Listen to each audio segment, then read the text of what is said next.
ബേജാറാകേണ്ട, നമുക്ക് എല്ലാവർക്കും ബ്യൂട്ടി സിൽക്സിലേക്ക് പോകാം. അവിടെ ആകുമ്പോ എല്ലാവരുടെ ഇഷ്ടം പോലെ വെറൈറ്റി കളക്ഷനും ഉണ്ട്.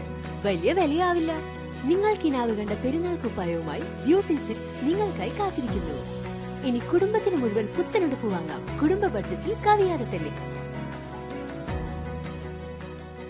9 മാസത്തിലേറെ നീണ്ട ബഹിരാകാശവാസത്തിന് ശേഷം ഭൂമിയിലേക്ക് തിരിച്ചെത്തിയ സുനിത വില്യംസിനും ബുച്ച് വിൽമോറിനും ഹൃദയാഭിവാദ്യങ്ങൾ നേർന്ന് മുഖ്യമന്ത്രി.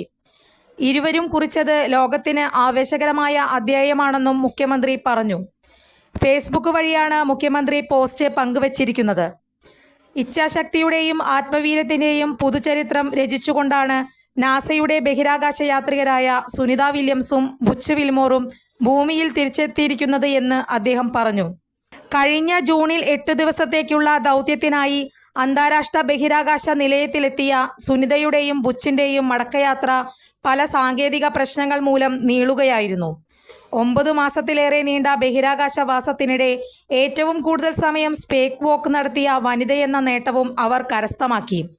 പ്രതിസന്ധികളെ സംയമനത്തോടെ നേരിട്ടുകൊണ്ട് സുനിത വില്യംസും ബുച്ച് വിൽമോറും ലോകത്തിനാകെ ആവേശകരമായ ഒരു അധ്യായമാണ് കുറിച്ചിരിക്കുന്നത്. അവർക്ക് ഹൃദയാഭിവാദ്യങ്ങൾ. കൂടുതൽ വാർത്തകൾക്ക് ഞങ്ങളുടെ ചാനൽ സബ്സ്ക്രൈബ് ചെയ്യുക. ഫേസ്ബുക്ക് ഫോളോ അപ്പ് ചെയ്യുക. വാർത്തകൾ വേഗത്തിലറിയാൻ എനി ടൈം ന്യൂസ്.